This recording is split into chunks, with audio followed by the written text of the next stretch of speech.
से कुछ ही देर पहले इजराइल की सिक्योरिटी कैबिनेट की बैठक खत्म हुई जो करीबन 3 घंटे चली थी। और इस कैबिनेट की बैठक के बाद इजराइल ने ऐलान कर दिया है कि ईरान ने 24 घंटे पहले जो उसके ऊपर सैकड़ों मिसाइलों से हमला किया था उसका वो हार्श रिस्पॉन्स देगा ईरान को, और ईरान को ऐसा सबक सिखाएगा कि भविष्य में वो ऐसी गलती नहीं दोहराएगा। और बताया जा रहा है कि इस हार्श रिस्पॉन्स के तहत ईरान को फाइनेंशियली तोड़ा जाएगा, यानी कि ईरान के जो कमाई के साधन हैं, जो इनके कच्चे तेल के कुएं हैं, जो रिफाइनरीज हैं, उन्हें टारगेट कर सकता है इजराइल। इसके अलावा इनके न्यूक्लियर प्रोग्राम पर भी इजराइल की नजर है, क्योंकि इजराइल को लग रहा है कि परमाणु बम बनाने के मामले में ईरान एडवांस लेवल पर जा चुका है और उसके पास इस समय बहाना है ईरान पर हमला करने का।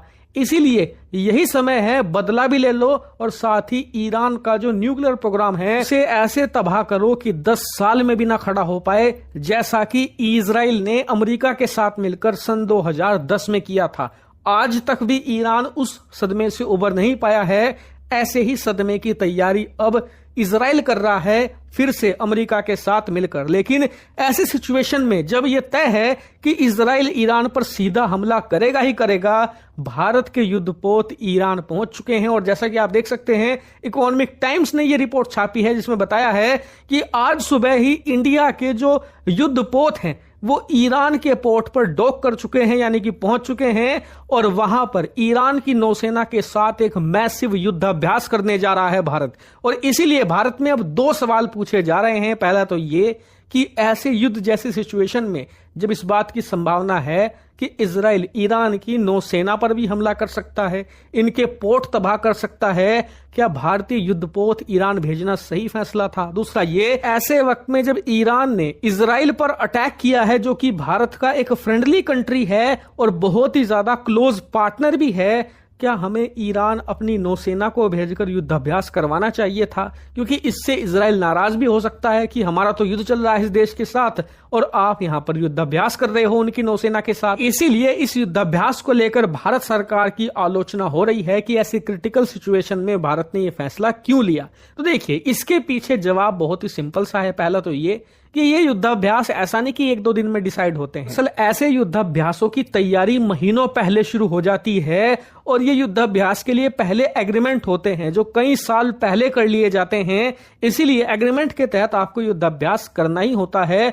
कोई बहुत ही ठोस कारण हो तभी आप युद्धाभ्यास कैंसिल कर सकते हैं। दूसरी बड़ी बात ये, इस बात से कोई इंकार नहीं कर सकता कि इजराइल हमारा एक फ्रेंडली कंट्री है, उसके साथ बहुत ही अच्छे और तगड़े संबंध हैं, हमारे एक तरीके से अटूट संबंध हैं। लेकिन क्या ईरान के साथ दुश्मनी है? बिल्कुल नहीं। अगर आप ईरान के अयतुल्ला खमनेई जो कि इनके सुप्रीम लीडर हैं उनके बयानों को एक तरफ रख दें तो हमारे बहुत ही अच्छे संबंध है ईरान के साथ।